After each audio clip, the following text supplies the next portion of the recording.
12వ అధ్యాయం మొదటి 10 శ్లోకాలు చెప్పబోతున్నాం. నా పేరు లాలిత్య. నా పేరు శ్రీ.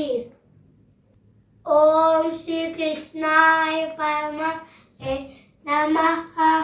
అథ ద్వాదశోऽధ్యాయః భక్తి యోగః. అర్జున ఉవాచ ఏవం సతతయుక్తాయే భక్తాస్త్వాం పర్యుపాసతే ఏ చాప్యక్షరమవ్యక్తం తేషాం కే యోగవిత్తమాః. శ్రీ భగవానువాచ మయా వేష మనో ఏ నిత్యతా ఉపాసతే శ్రద్ధయా పరోపేతాః ते मय्युतता मामताः.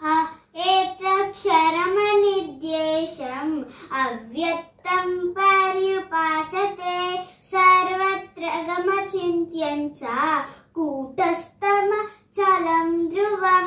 సన్నియమేంది అగ్రామం సర్వత్ర సమబుద్ధయః ते प्राप्नुवन्ति मामेव सर्वभूत विचलताः.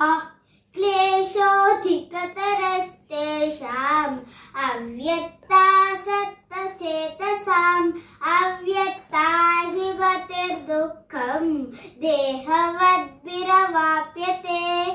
एतु सर्वाणि कर्माणि मयि सन्न्यस्य मत्पराः अनेनैव योगेन मां ध्यायेत उपासते.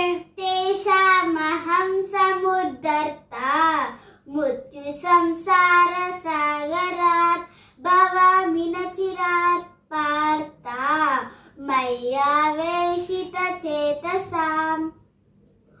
मय्यावमन आदत्स्व मयि बुद्धिं निवेशय निर्वशिष्यसि मय्येव अत ऊर्ध्वं न संशयः.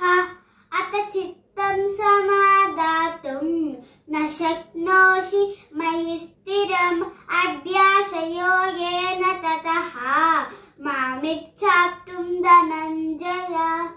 अभ्यासप्लसमत्तोऽसि मत्कर्म परमो भव मदत्तमपि कर्माणि कुर्वन्सीति भवास्यसि.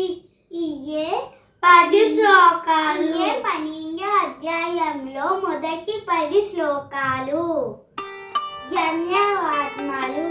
ధన్యవాదములు.